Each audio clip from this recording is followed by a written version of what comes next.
का स्वागत है। आपके साथ मैं हूं वरुण दुबे और गजब का मोमेंटम भारतीय बाजारों में देखने मिल रहा है। लगातार हम देख रहे हैं हर दिन मार्केट ज़रूर गिरते हैं। शुरुआत में एक समय ऐसा आता है कि लगता है कि आज वो तगड़ी प्रॉफिट बुकिंग देखने मिलेगी, लेकिन उसके बाद देखिए मार्केट में फिर से एक बार तेज़ी जो है वो देखने मिलती है। काफ़ी हद तक ग्लोबल मार्केट जो है वो सपोर्ट कर रहे हैं। अगर आप देखें तो ग्लोबली सारे मार्केट्स आज भी हम जब बंद हो रहे थे तब डाउ फ्यूचर्स में अच्छी खासी तेज़ी देखने मिली थी।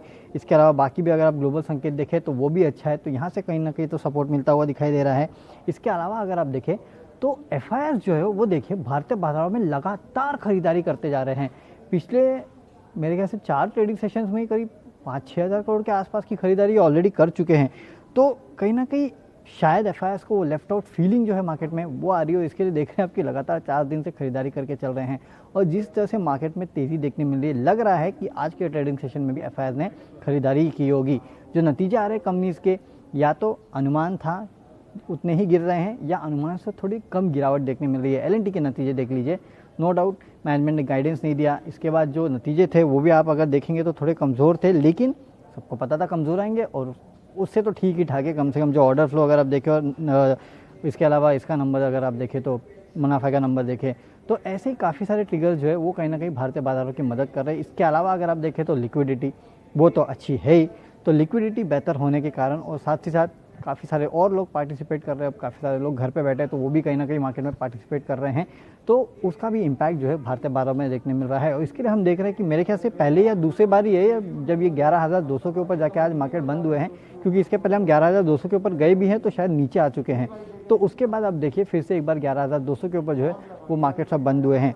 अब बात यह है कि इस टाइम पे लेवल्स देना काफ़ी मुश्किल है। डाउन साइड तो सबको पता है कि यहाँ से 11,150, उसके बाद 11,050 का जो लेवल है वो इंपॉर्टेंट सपोर्ट जोन बनता है, लेकिन यहाँ से मार्केट जाएगा किन लेवल तक ये कहना काफ़ी यहाँ से मुश्किल हो जाता है। हालांकि आपको यही करना होगा कि 100 पॉइंट की रैली और 50 पॉइंट की स्टॉप लॉस, ऐसे ही आपको मार्केट को अगले कुछ दिनों तक कम से कम ट्रेड करना है। तो यहाँ से अगर आप देखें तो 11,150 के आसपास का स्टॉप लॉस और 11,300 पहला लेवल होगा। इस ट्रेडिंग रेंज में बीच में इस काउंटर को आपको निफ्टी को ट्रेड करना है।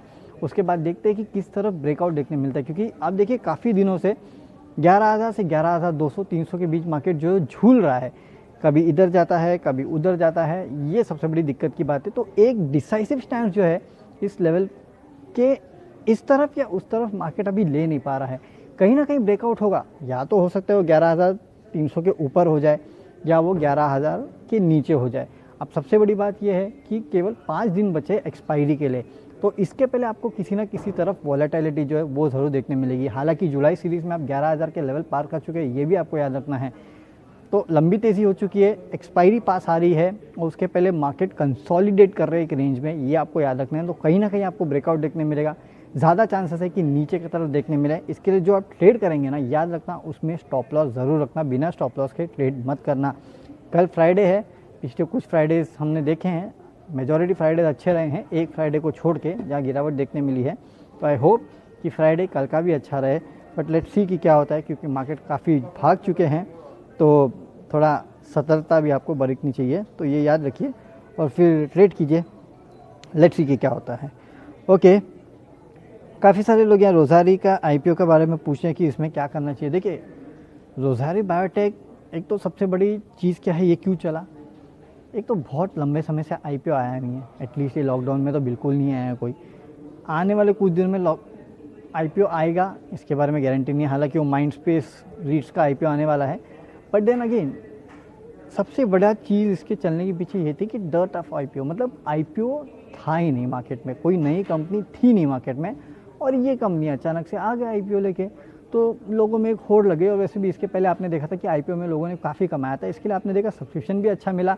दूसरा, बायोटेक कंपनी है, केमिकल इंडस्ट्री को रिलेट करती है और ये पूरी इंडस्ट्री जो है फिलहाल काफ़ी अच्छे दौर से गुजर रही है, तो उसका फ़ायदा भी इस कंपनी को मिला।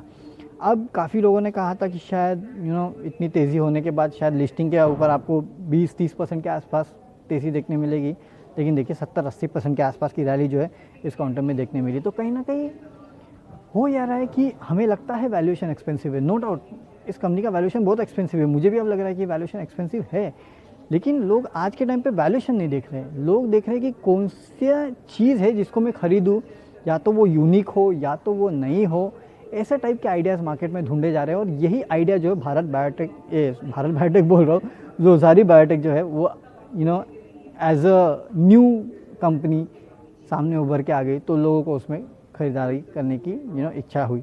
इसके लिए लोग वहाँ ख़रीदारी कर रहे हैं। वैल्यूएशन सपोर्ट नहीं करते, फंडामेंटल्स इस रैली को सपोर्ट नहीं करते, but the only thing is पैसा है, लोगों को पैसा कहीं ना कहीं लगाना है।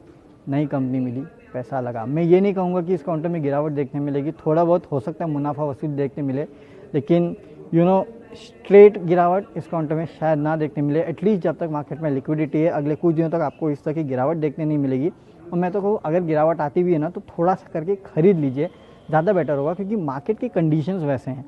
एबनॉर्मल मार्केट है बेसिकली, ये फंडामेंटल्स है नहीं, लिक्विडिटी है, चल रहा है, ठीक है चलने दो, आप भी कमाओ मैं भी कमाता हूँ, वैसी बात हो गई है।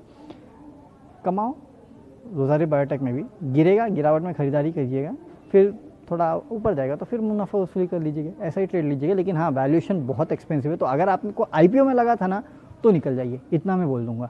आईपीओ में लगा है तो मुनाफा ले लीजिए, 70% किस में मिलता है आजकल, तो लेके पैसा रख लीजिए अपने पास, वो ज़्यादा बेटर होगा। ओके, चलिए दूसरा सवाल लेते हैं। बालकृष्ण इंडस्ट्रीज़, राजेश पटनी कौन पूछ रहा है? गौरव इंगोले पूछ रहे हैं। Balkrishna industries 1297 quantity 70। अच्छा देखिए, बालकृष्ण इंडस्ट्रीज़ है ना, आज कुछ अच्छी रिपोर्ट भी आई थी इस कंपनी के ऊपर कि बालकृष्ण इंडस्ट्रीज़ के ऊपर प्राइस टारगेट बढ़ाए गए, कुछ लोग लेके इसको बुलिश है। नो डाउट फिलहाल 1273 पे ट्रेड कर रहा है। मेरे ख्याल से आपने आज कल में लिया होगा, तो मेरे ख्याल से फिर आप लॉन्ग टर्म के लिए नहीं पूछे। अगर लॉन्ग टर्म के लिए पूछ रहे होते तो मैं बोलता ये काउंटर काफ़ी अच्छा है, लेकिन अगर आप शॉर्ट टर्म के लिए पूछ रहे हैं तो 1250 के आसपास का एक स्टॉप लॉस रख के इस काउंटर को ट्रेड कर सकते हैं। अब आपने 1290 पे लिया है तो पहला हर्डल तो 1300 का होगा, जिसको अगर ये पार कर पाए तो 1325 इस काउंटर का 52 वीक हाई है। 1300 को पार कर पाया और 1310 के आसपास आया ना तो निकल लीजिए, मैं तो ये बोलूँ, क्योंकि 1325 पार करना थोड़ा मुश्किल होगा इसके लिए। तो ये ट्रेड फिलहाल आपको लेना चाहिए। लॉन्ग टर्म इन्वेस्टर अगर आप है ना, तो मैं तो बोलूँगा फिर आप लीजिए, कोई प्रॉब्लम नहीं है, रखेंगे तो भी अच्छा है। ओके, अमित अग्रवाल पूछे आईओसी पे व्यू और एचयूएल पे व्यू। देखिए एचयूएल आज गिरा, लेकिन यूनिलीवर की अगर आप कमेंट्री देखें तो यूनिलीवर की कमेंट्री काफ़ी अच्छी थी। और ज़्यादातर ये होता है कि जब यूनिलीवर अच्छी कमेंट्री देता है ना, मैंने देखा है, एचयूएल उस ख़राब कमेंट्री देता है तो भी एचयूएल आउट परफॉर्म करता है यूनिलीवर को, और अच्छी कमेंट्री दिए तो आप सोचिए कितना अच्छा होगा। नो डाउट मार्जिन पे प्रेशर रहेगा, लेकिन मुझे काउंटर इन लेवल्स पे भी लुक्रेटिव लगता है। इस हफ्ते में 5.5% के आसपास की गिरावट आई है, अगर और गिरता है तो आपको और लेना चाहिए। हर गिरावट में आपको इस काउंटर में खरीदारी करनी चाहिए। दूसरा है आईओसी, हाँ लेकिन एचयूएल में भी स्टॉप लॉस रखना 2000 के आसपास। इंडियन ऑयल कॉर्पोरेशन अगर आप पूछ रहे हैं तो 94 के आसपास ये ट्रेड कर रहा है। ये 100 रुपये नहीं निकालेगा मुझे लगता है बहुत मुश्किल है इस काउंटर का 100 रुपये निकालना। नो डाउट बीपीसीएल की खबर लगातार आ रही है डिसइन्वेस्टमेंट को लेकर और काफ़ी सारी और खबरें, तो उसके चलते आपको हो सकता है कि एक वैल्यूएशन कैचअप रैली देखने मिले। लेकिन फिलहाल जो रैली अगर आपको देखने भी मिलेगी तो पहला हर्डल होगा 100 रुपये, दूसरा हर्डल होगा 105 रुपये। अगर ये दो हर्डल को आईओसी पार करता है, उसके बाद शायद आपको 115 के आसपास के लेवल देखने मिले। तो ये कुछ लेवल्स याद रखिए इस काउंटर में। नीचे 90 के आसपास का स्टॉप लॉस रखिए और इस काउंटर को ट्रेड कीजिएगा। उससे ज़्यादा तो मैं इस काउंटर में कुछ ज़्यादा बोल नहीं पाऊँगा, क्योंकि मुझे ये काउंटर ऐसे ही समझ में आता है। बाकी तो ये ऑयल मार्केटिंग कंपनीज मुझे फंडामेंटली कुछ खास लगती नहीं है।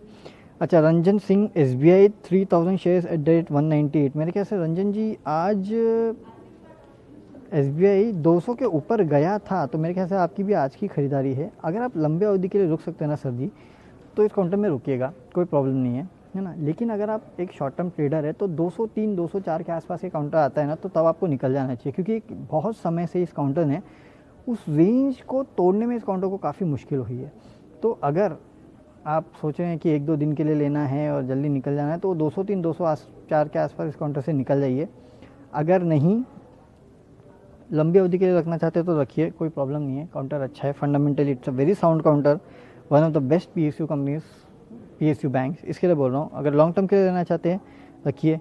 शॉर्ट टर्म के लिए बोलूँगा 203 के आसपास का काउंटर याद रखना, उस पर आप निकल सकते हैं। अच्छा, केटल जटाकिया इंडिया मार्ट 35 शेयर 2200।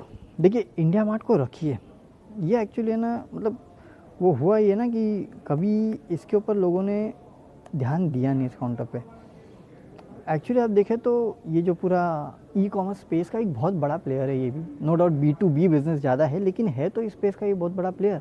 और जब हम रोज़ कह रहे हैं कि जो ई कॉमर्स स्पेस है उसमें काफ़ी अच्छा उछाल देखने मिल रहा है, वहाँ काफ़ी सारे ऑर्डर्स देखने मिल रहे हैं, तो उसका एक बहुत बड़ा फ़ायदा जो इस काउंटर को मिल सकता है। लॉन्ग टर्म के लिए मेरे ख्याल से आपको इस काउंटर को रखना चाहिए। अभी भी 2430 2440 के आसपास ये काउंटर ट्रेड कर रहा है।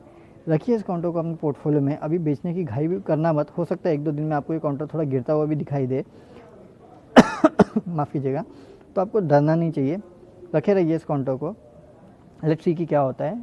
अगर स्टॉप लॉस रखना है तो 2300 के आसपास रखिए और फिर देखते हैं कि क्या होता है। चलिए सौरभ सेठी, देखिए SBI पे तो मैं बता चुका हूँ 330 सर आपकी बहुत ऊपर की बाएंगे, इतने जल्दी इस काउंटर को बेचना मत इस लेवल पे, क्योंकि SBI जैसे काउंटर है यार, इतने बोलते हैं ना कि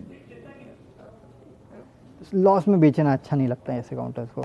अगला इन्होंने पूछा है वेदांता और अशोक लेलैंड। भैया अशोक लेलैंड में आप निकले क्यों नहीं 92 पे, अगर आपने लेके रखा है तो। अशोक लेलैंड एक ट्रेडिंग बेट से ज़्यादा कुछ है नहीं। इस काउंटर में अगर तेज़ी हुई तो जैसे कि मैं हमेशा कहता हूँ 50 रुपये के आसपास का स्टॉप लॉस रखिए, 3-4 रुपये के आसपास के आप इस काउंटर को ट्रेड कर सकते हैं। ज़्यादा चला तो 65 रुपये के आसपास तक जाएगा, उसके ऊपर जाना फिलहाल मुश्किल लग रहा है, जो कि इस काउंटर का 200 DA में है। तो निकल जाइए, दूसरे कहीं पैसा लगाइए, ज़्यादा बेटर होगा। इस काउंटर में टाइम वेस्ट ही होगा, क्योंकि इस काउंटर के जो बिज़नेस है उसके साइकिल को रिवाइव होने में थोड़ा टाइम लगने वाला है। जहाँ तक आप वेदांता का पूछ रहे हैं तो मेरे ख्याल से 31 तारीख को, हाँ आफ्टर दिस एक्सपायरी 31 तारीख से वेदांता जो है वो निफ्टी का हिस्सा नहीं रहने वाला है, ये याद रखिए। उसके जगह HDFC लाइफ लेने वाला है। तो वैसे भी देखिए निफ्टी का हिस्सा नहीं रहेगा तो काफ़ी सारे जो निफ्टी को ट्रैक करते हैं वो फंड्स इसमें से पैसा वैसे ही निकाल लेंगे, तो वो एक दिक्कत की बात होगी। ऊपर से डीलिस्टिंग का ऑलरेडी इस कंपनी का चल रहा है, तो 210 पे अगर आपने लिया तो मेरे ख्याल से वो जो डीलिस्टिंग की प्रक्रिया है उसमें आप जाकर टेंडर कर दीजिए, ये तो वो आपके लिए ज़्यादा बेटर होगा।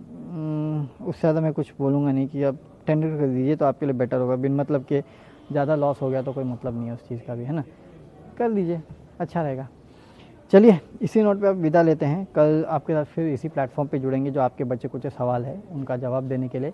और सुबह 7 बजे हमारे साथ जुड़ेगा तो आपको बताएंगे कि ग्लोबल क्यूज़ कैसे हैं, किसी ने दवाई बनाई कि नहीं बनाई, क्योंकि आजकल सबसे मेन खबर वही है कि हमारा सेकेंड फेज़ में है, थर्ड फेज़ में है, किस फेज़ में किस कंपनी की दवाई है और उसका कितना इम्पैक्ट होगा। ये सब आपको सुबह सुबह जब हम मिलेंगे 7 बजे तो बताएंगे, और ग्लोबल क्यूज़ भी बताएंगे, और साथ ही साथ ये भी बताएंगे इंडियन मार्केट्स को कैसे ट्रेड करना है, कौन से इंपॉर्टेंट लेवल है जहाँ पे आपको नज़र रखनी है। तब तक के लिए सी यू, गुड बाय।